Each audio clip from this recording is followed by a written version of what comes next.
Bon, aujourd'hui, je suis éclaté, mais on a une mission, c'est faire une vidéo par jour en décembre, et je ne lâcherai pas. Cette mission, on est déterminé comme jamais, comme d'habitude. Comme d'habitude, cinquième vidéo, donc on va faire les meilleurs bons plans étudiants du cinquième arrondissement. Évidemment, ici, il y a les catégories que je donne comme d'habitude si vous venez d'arriver. Et puis voilà, on est bardi. Au niveau des meilleures bibliothèques, je vous ai trouvé la bibliothèque Buffon. Elle est sympathique. Elle est sympathique parce qu'elle a l'air complète. J'y suis pas allé personnellement, mais j'ai fait une petite recherche. J'ai mes petits critères de dénicheur quand même. Donc, il y a du Wi-Fi, des tables à manger. Il y a beaucoup de places assises. D'après le site, il y en a 122. Donc c'est intéressant, une centaine de places assises, c'est non négligeable. Donc franchement, s'il y en a qui connaissent la Bibli, vous me dites ça dans les commentaires comme d'habitude. Mais moi, elle m'a l'air sympathique. On enchaîne avec deux bibliothèques que je connais pas mal cette fois-ci. C'est la BSG et la BSB. C'est assez intéressant parce qu'en fait, elles appartiennent au même, comment ça s'appelle? Elles appartiennent au même pâté de maison. Donc c'est Place du Panthéon et c'est deux bibliothèques très bien placées, surtout si tu taffes à la fac vraiment à 50 mètres. Moi j'y allais beaucoup quand j'étais en première année, alors que c'était pas du tout mon quartier, hein. Moi j'étais dans le 13e, mais je crois que j'étais dans le déni. Je voulais faire le gars du 5e. Je voulais faire le gars du 5e et du coup on allait jusque dans le... On partait du 13e, on allait jusque dans le 5e quand on voulait taffer là-bas. C'est plus la bibliothèque des médecines, j'ai l'impression, la BSG. Mais voilà, on y allait. Très belle bibliothèque. Par contre, chaise en bois bien dure. T'as mal aux fesses très vite. Franchement, ça t'éduque, hein, à la militaire.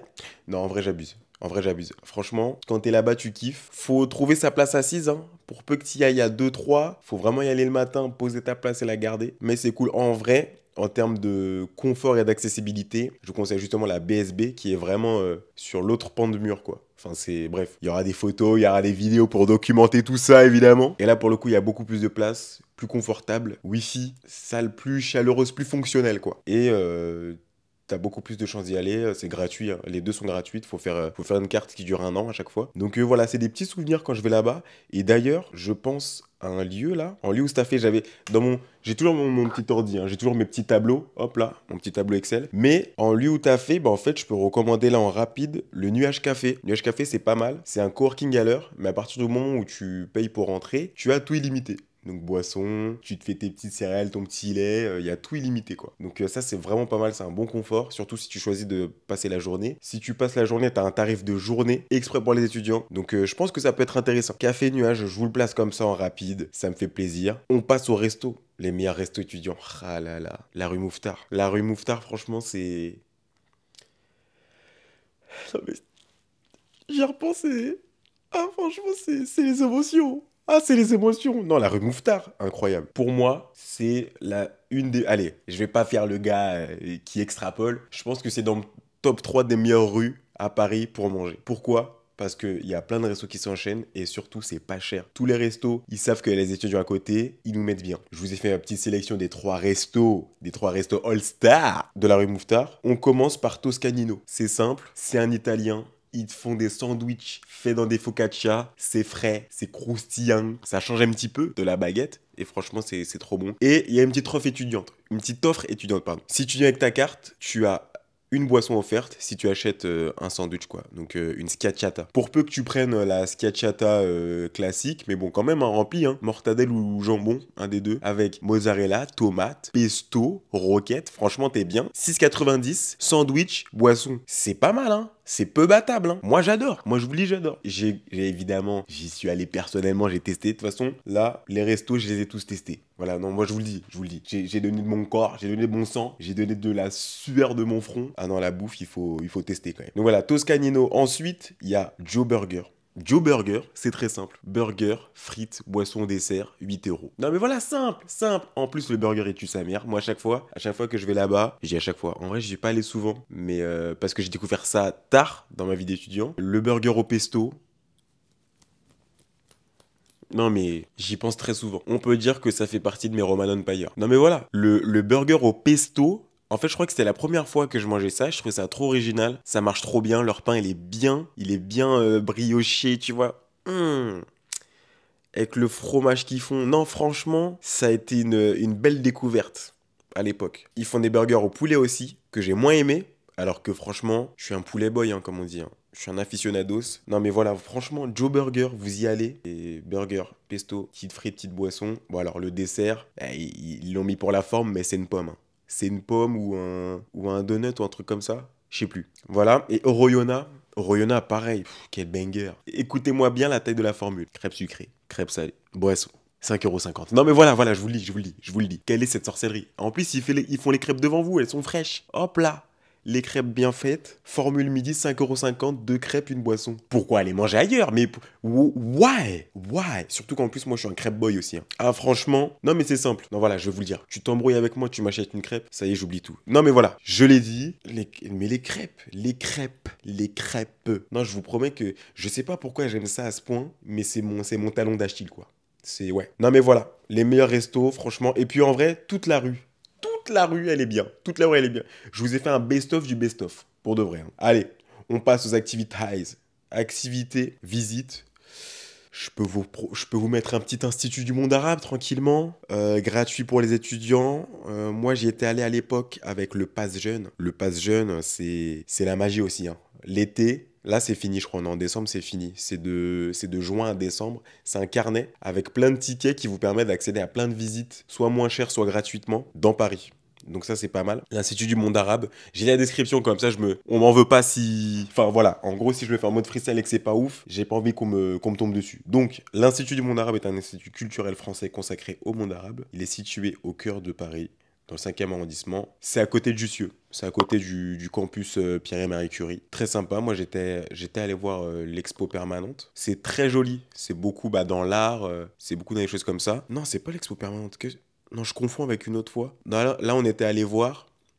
Ah oui, c'est ça qu'on était allé voir. On était allé voir comment les artistes palestiniens s'exprimaient dans leur art, sachant qu'ils sont dans un pays un peu compliqué, quoi. Il y avait un truc assez cool de voir comment eux, ils s'exprimaient via l'art et comment eux, l'art leur permettait de s'échapper de leur réalité. Donc ça, ouais, c'était vraiment intéressant. Voilà, petit institut, je vous le mets comme ça. Je suis tombé dans mes recherches sur le musée Marie Curie, gratuitement.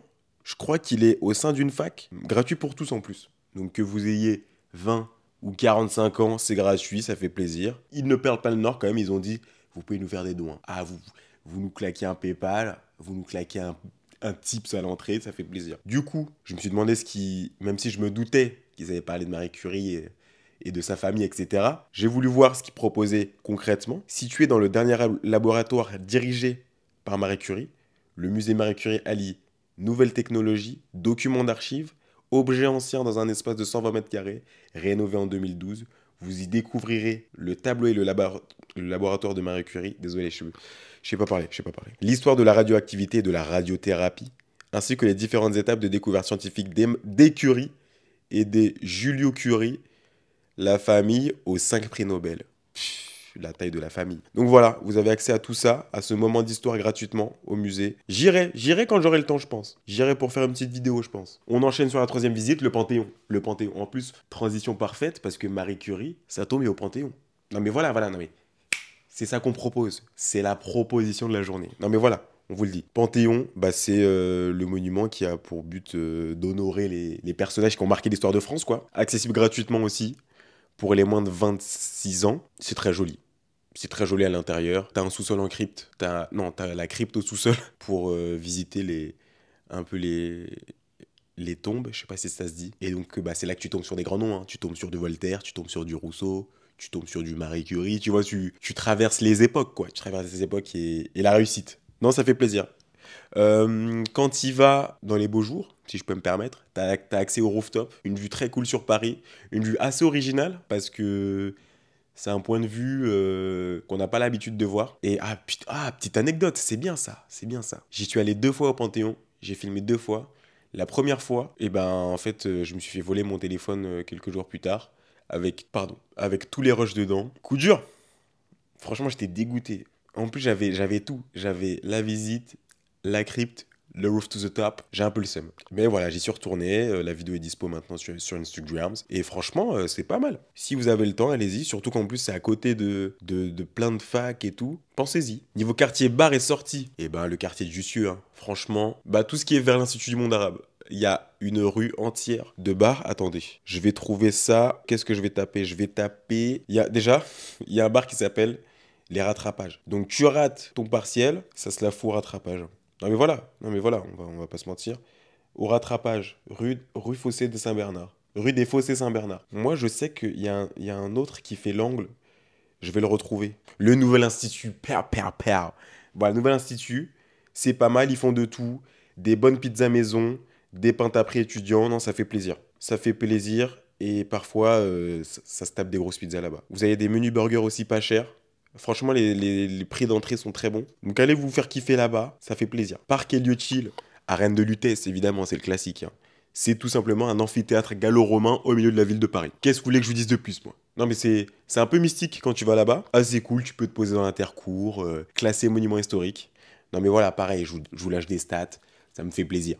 Ça me fait plaisir. Il y a le Jardin des Plantes aussi. Jardin des Plantes, les frères. Je suis big parisien, hein. Je suis né, j'ai grandi ici, hein. Born and raised, comme on dit chez Lyric. Pas nécessaire, celle-ci. Peut-être pas nécessaire. Bref, Jardin des Plantes, du coup, j'ai pas compris ce que c'était. Et quand tu lis le truc, le Jardin des Plantes de Paris, en fait, tu sens que c'est un parc, mais que c'est pas que ça. Et c'est ça que j'arrivais pas à expliquer. Jardin des plantes de Paris ou jardin des... Oui, jardin des plantes. Ok, merci Wikipédia. Le jardin des plantes de Paris ou le jardin des plantes. Bref, est un parc ouvert au public situé dans le 5e de Paris.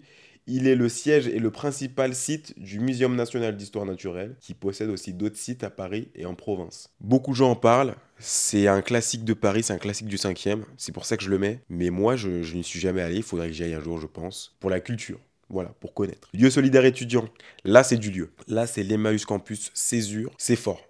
C'est fort, pourquoi? Parce que le lieu, il est banger. Déjà, il est super grand. 380 mètres carrés. T'arrives, t'as plein de places pour réviser, plein de places assises. T'as une terrasse dehors. Si tu kiffes être dehors sous moins 5 degrés. Et t'as fait comme ça, tu vois ce que je veux dire? Bref, friperie, côté fripe ressourcerie. Donc ça, c'est fort. Et aussi, tu peux manger. Franchement, c'est pas mal. J'aime bien. En plus, quand tu vas là-bas, c'est aéré. T'as envie de prendre ton temps là-bas, tu vois, t'as envie de tout faire. Je trouve ça cool. Je trouve ça cool. En plus, c'est vraiment au sein d'un campus. C'est au sein d'une antenne de Panthéon-Sorbonne, il me semble. Donc, franchement, non, c'est pas mal. C'est pas mal. Et j'ai fini. J'ai fini. Pas de lieu plaisir. En même temps, la rue Mouffetard, c'est une rue plaisir. Non, mais voilà, non, mais je le dis. Je le dis. Eh ben on est bon, franchement, j'espère que vous avez aimé ces petits bons plans, moi j'ai pas mal aimé. Ça m'a fait plaisir de parler du 5e, parce que quartier bien étudiant, j'y suis pas mal allé, enfin je traînais pas mal là-bas en 3e année du coup, quand j'avais cours là-bas. Et même maintenant, juste pour le kiff, même... Bref, n'hésitez pas à me dire si vous avez des bons plans du 5e que je connais pas, c'est sûr même, donc en commentaire ça fait plaisir. Ici, la carte, ma carte, Google Maps des bons plans étudiants de Paris. Comme ça, vous avez tous les lieux regroupés en un seul endroit. Et puis nous, on se voit demain, quoi. Ça fait plaisir. Bisous. Et on enchaîne le marathon, ça fait plaisir. Ça enchaîne les vidéos, là. Vous, c'est une par jour. Moi, j'en fais 3-4 à chaque fois par jour. Ça fait plaisir. Je me sens dans la grind, dans le grind. Ça veut rien dire. À demain.